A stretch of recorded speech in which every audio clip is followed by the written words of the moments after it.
पाकिस्तान ने भारत की जानिब से पाकिस्तानी जहाज कब्जे में लेने को बैनुल-अक़वामी उसूलों की खिलाफ वर्जी करार दे दिया। बुखारी साहब, एक टारगेट है मोदी के पास जिसके लिए वो काम कर रहे हैं और वो है पाकिस्तान को आइसोलेट करना।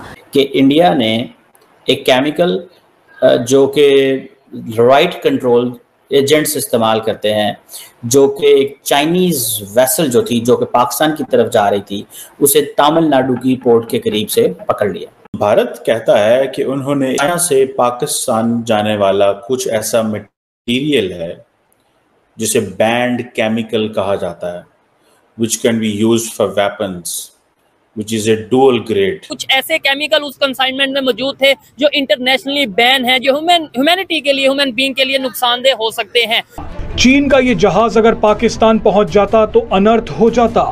इस जहाज में जो सामान लदा हुआ था उसे देखकर भारतीय सुरक्षा अधिकारियों के होश उड़ गए। इंडिया हमारा दुश्मन, इंडिया पदेशी हमारा दुश्मन, और उन्होंने इंडिया ने पहले भी हमारा शिप पकड़ लिया था, इंडिया ने फिर हमारा शिप पकड़ लिया, हमारे सामान रोक लिए इंडिया ने। इंडिया तो हमारे साथ दुश्मनी करता है, हमें आगे नहीं निकलने दे रहा। कब ये मामला खत्म होंगे?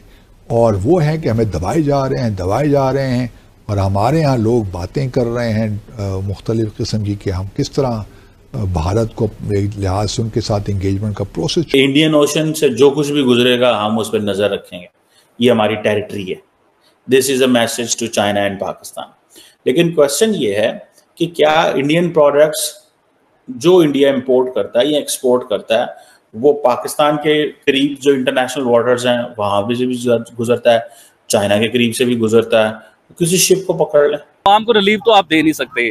उधर आप करोड़ों रुपए की ये चीजें मंगवा सकते हैं, पता नहीं कितने करोड़ के वो केमिकल होंगे। ये चीजें अवाम को तकलीफ देने के लिए, अवाम के ऊपर मारने के लिए आप ऐसी चीजें करोड़ों रुपए की मंगवा सकते हो। क्या करोड़ों रुपए का आप अवाम को रिलीफ नहीं दे सकते कि जिसकी वजह से अवाम बाहर ना निकले? आपको यही डर है ना कि अवाम एहतजाज करेगी, हम उनके ऊपर शेल मारेंगे, हम आंसू गैस मारेंगे उनके ऊपर। नरेंद्र मोदी याद रखिएगा कि इंडिया वो मुल्क है जो क्वाड कंट्रीज का हिस्सा है, वो ममालिक जो चाइना के सामने एक दीवार बन के खड़े हुए हैं और वो नेवल एक्सरसाइजेज और साउथ चाइना सी के अंदर कंट्रोल लेने के लिए सारा कुछ। उस गवर्नमेंट में जब इत्तेजाज होते थे, शेल बरसाए जाते थे, आंसू गैस बरसाई जाती थी, लोगों की आंखें अंधी हो जाती थी, लोग गिर जाते थे, बेहोश हो जाते थे। ये वो तबाही पाकिस्तान में आ रही थी। मुझे ये बताएं, पाकिस्तानी गवर्नमेंट को ऐसी क्या जरूरत पड़ गई इन चीजों को मंगवाने की? मुझे यूं लगता है जैसे सेकुलर भारत जो है वो ज़मींबोस हो रहा है और मोदी का जो हिंदुत्व का राज है वो कायम हो रहा है। वो उन ममालिक में से है जिस साथ टॉप लेवल की इंटेलिजेंस शेयरिंग होती है अमेरिका की। आपको पाकिस्तान के अंदर हिट करना पड़ेगा, आपको पाकिस्तान की आर्मी को हिट करना पड़ेगा। जब तक आप ये नहीं करेंगे तब तक ये प्रॉब्लम नहीं दूर, क्योंकि इसकी प्रॉब्लम की रूट्स पाकिस्तान में। इंडिया पदेशी हमारा दुश्मन, और उन्होंने इंडिया ने पहले भी हमारा शिप पकड़ लिया था, इंडिया ने फिर हमारा शिप पकड़ लिया, हमारे सामान रोक लिए इंडिया ने। इंडिया तो हमारे साथ दुश्मनी करता है, हमें आगे नहीं निकलने दे रहा। देखिए, पाकिस्तान की आइसोलेशन अगर मुमकिन हो सकती तो अब तक हिंदुस्तान कर चुका होता, क्योंकि उसकी तरफ से क्वेश्चन तो सदा से जारी हैं और उसको पजीराई भी मिलती है।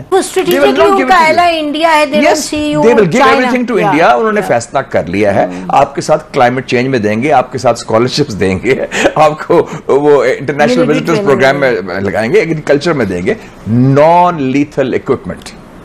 आपको शक की निगाह से देखते हैं क्योंकि उनका हमारा न्यूक्लियर प्रोग्राम उनको अभी भी खटकता है। वो अगर पाकिस्तान की तरफ जा रहा है तो उससे ये पाकिस्तान जो है वो वेपन्स ऑफ मैस डिस्ट्रक्शन बना सकता है या कोई डिलीवरी सिस्टम जो है वो कर सकता है।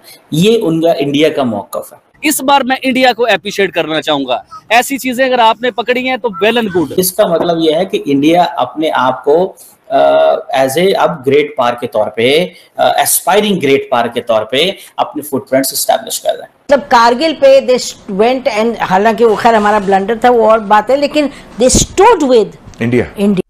Hello friends, welcome to our channel. जैसा कि आपने वीडियो में देखा, भारत ने चाइना से पाकिस्तान इंडियन ओशन से होते हुए जा रहे जहाज को पकड़ा है जिसमें गैर कानूनी सामान था। उसमें कुछ ऐसे केमिकल्स थे जो कि दुनिया में बैन कैटेगरी में आते हैं। इन सब चीज़ों को गैर कानूनी कारनामों के लिए यूज़ किया जा सकता है। कंसाइनमेंट के पकड़े जाने से चाइना और पाकिस्तान को बहुत बड़ा नुकसान हुआ है और दोनों देश गुस्से से लाल पीले हो रहे हैं। पाक मीडिया का भारत का नाम लेके रो रो कर बुरा हाल हो गया है। आपका इस पर क्या विचार है, आप हमें वीडियो पर कमेंट्स करके बता सकते हैं। वीडियो को लाइक करें, चैनल सब्सक्राइब करें और बेल आइकन प्रेस करना मत भूलिएगा। चलिए वीडियो में आगे चलते हैं। अगर ये केमिकल इंटरनेशनली बैन है, जैसा कि मतलब मैंने उसको इंटरनेट पे भी सर्च करने की कोशिश की, कुछ ऐसी ही खबरें सामने आई कि भाई कुछ केमिकल्स ऐसे हैं जो कि इंटरनेशनली आप उसको नहीं इंपोर्ट एक्सपोर्ट नहीं कर सकते। कमजोर गवर्नमेंट, जो कमजोर गवर्नमेंट होते हैं ना, जिस गवर्नमेंट को डर होता है कि हम अपनी अवाम को रिलीफ तो दे नहीं पा रहे, हम अपनी अवाम का खून निचोड़ रहे हैं, गरीबों के मस्कीनों के ऊपर बुरे हालात, टैक्स इतने हमने टैक्स इस किस्म के घुसा दिए, टैक्स के पता नहीं क्या क्या नाम बना दिए हैं, उस किस्म के टैक्स हमारे पर जो घुसा दिए हैं। आम बिल जो 2-3 हजार रुपये आना चाहिए वो 25,000 रुपये बिल आता है, 30,000 रुपये बिल आता है। अभी तो गैस के बिल का लोग जिक्र नहीं कर रहे भाईजान, गैस का बिल होता ही नहीं है, 500, 600, 700 ज्यादा नहीं होता, 10-10 हजार रुपये गैस के बिल आ रहे हैं।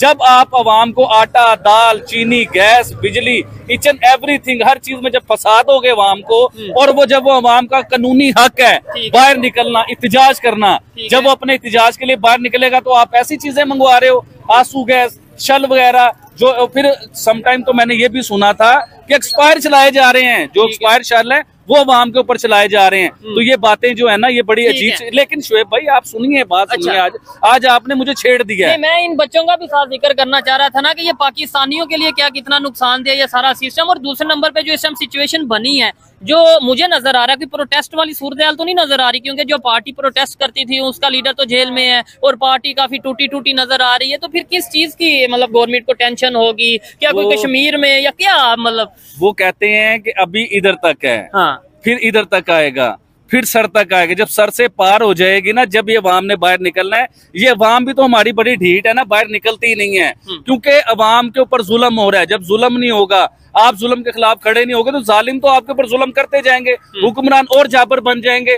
तो एक यूट्यूबर की मैं बात सुन रहा था कि जब तक आप जुल्म बर्दाश्त करते रहोगे, ये लोग आपके ऊपर चढ़े रहेंगे। जब आप जुल्म के लिए बाहर निकलोगे तो ये जालिम को कम से कम डर तो होगा ना कि यार मैं अवाम के साथ कर कह रहा हूँ। IMF की किस्त देनी है तो आपने देनी है भाई, मैंने क्यों देनी है? मैंने कर्जा लिया IMF से, मैंने IMF से डॉलर की भीख मांगी थी, मैंने IMF के लिए थे। अब उतारने मुझे पड़ रहे हैं, लिए आपने, उतारने मुझे पड़ रहे हैं, इसे पड़ रहे हैं, इसे उतारने पड़ रहे हैं। आम आदमी तो IMF का पता भी नहीं होगा, मतलब IMF अभी पाकिस्तान में जो बच्चा पैदा होता है ना, वो पता नहीं कितने लाख रुपए का कर्जई होता है वो बच्चा, सिर्फ पैदा होते ही। भाई ये कर्जे हमने नहीं लिए, ये जिन्होंने कर्जे लिए किसके ऊपर लगाए हैं, हमें वो तो दिखा दो।